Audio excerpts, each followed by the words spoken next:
el oficial británico loco que mataba nazis con una espada y un arco durante la Segunda Guerra Mundial.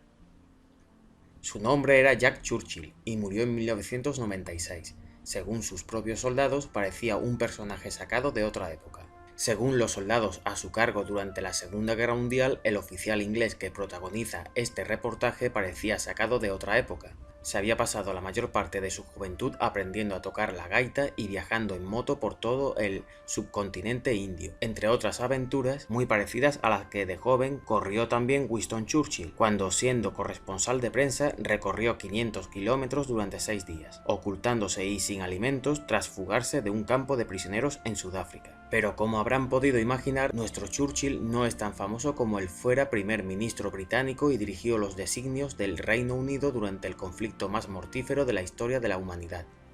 Sin embargo, sus hazañas son mucho más increíbles y sin duda merecían una película.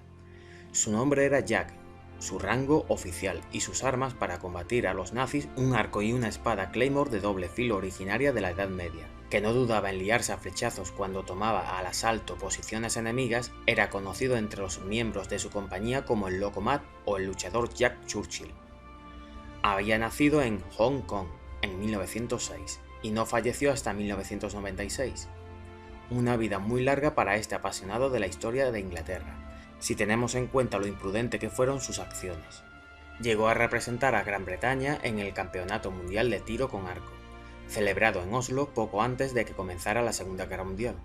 Su dominio del arma era tal que llegó a conseguir pequeños papeles en películas como El ladrón de Bagdad o Ivanhoe, a 50 metros de las trincheras. Se había alistado al ejército a comienzos de la década de los 30, pero en 1936 decidió abandonar. Cuenta su biógrafo R. King Clark en Jack Churchill la audacia ilimitada que durante aquella primera etapa no estaba muy centrado. Hacía sonar la gaita en la sala de guardia a las 3 de la madrugada y llegó a estudiarse la campaña incorrecta en un examen para su promoción. Sin embargo, cuando la sombra de la guerra se cernió sobre Europa, volvió a alistarse. ¿Qué hizo entonces? Acudir a una tienda de Londres para adquirir un buen arco de madera de tejo de español, por valor de 100 libras, que había sido construido al estilo medieval. Fue aquí donde comenzó a forjar su leyenda, la misma que le valió que en 2014 el Royal Explorer Club de Noruega publicó un libro en el que se le incluyó como uno de los mejores exploradores y aventureros de todos los tiempos. En sus primeras intervenciones en el conflicto se ganó la fama, al mismo tiempo de luchador aguerrido y soldado loco. A finales de 1939, por ejemplo, mientras los soldados alemanes destrozaban a los pobres polacos tras la invasión, los ingleses y franceses se encontraban atrincherados en la línea Maginot. Fue allí donde Churchill, cansado de la pasividad, decidió lanzarse al ataque y acercarse sigilosamente a 50 metros de las trincheras de los nazis disparando flechas. Desde la retaguardia se pudo escuchar a los soldados enemigos agitarse y gritar. En mayo de 1940, mientras el otro Churchill era nombrado primer ministro de Reino Unido, Jack se encontraba en Francia comandando a una compañía de infantería que debía defender el pueblo de L'Épinay. Fue allí donde protagonizó una de sus hazañas más recordadas. Consiguió acercarse hasta un granero sin ser visto y atravesar con una flecha desde 30 metros de distancia a un sargento alemán, antes de que comenzaran los disparos de sus hombres contra el resto de enemigos.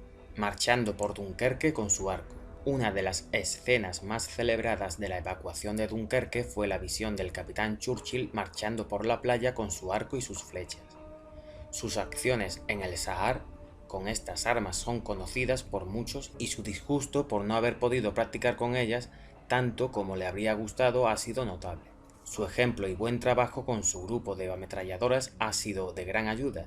Podía leerse en el diario de guerra de la Cuarta Brigada de Infantería. Sus conquistas y el asombro de sus compañeros y superiores fueron en aumento. En diciembre de 1941, en la Noruega ocupada por Hitler, fue el primer hombre que puso su pie en la playa al frente de 2 compañías dentro de la Operación Arquería. Churchill desembarcó con su espada en alto contra la batería enemiga mientras gritaba a sus soldados, que acabaron con los nazis rápidamente. Esta acción le valió a Jack Churchill su segunda cruz militar. Su momento cumbre llegó en otoño de 1943, durante el ataque nocturno a la población italiana de Piegioletti. Tras intimidar y capturar a 136 soldados alemanes al grito de «Comando», Consiguió infiltrarse en el pueblo y continuar intimidando tan solo con su espada a los enemigos.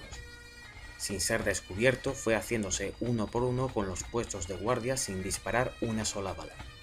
Por esta acción recibió una nueva condecoración, No volverás.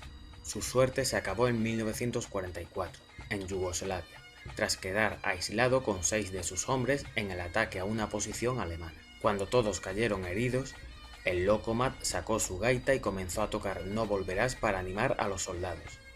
En ese instante, sin embargo, una granada cayó a su lado y cayó inconsciente. Al despertar, estaba rodeado de nazis. Fue enviado al campo de concentración de Sachsenhausen, donde conoció a veteranos que habían participado en el hecho real que inspiró la famosa película de La Gran Evasión.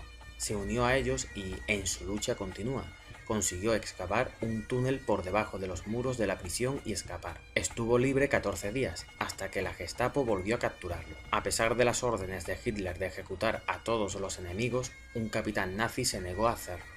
Fue liberado y, al término de la guerra, cuando tenía 40 años, pudo ingresar en la escuela de saltos, hacerse paracaidista y seguir participando en acciones militares estratégicas. Años después tuvo la oportunidad de agradecerle al oficial nazi este gesto. Aquello le permitió morir apaciblemente en su casa de Surrey, en 1996.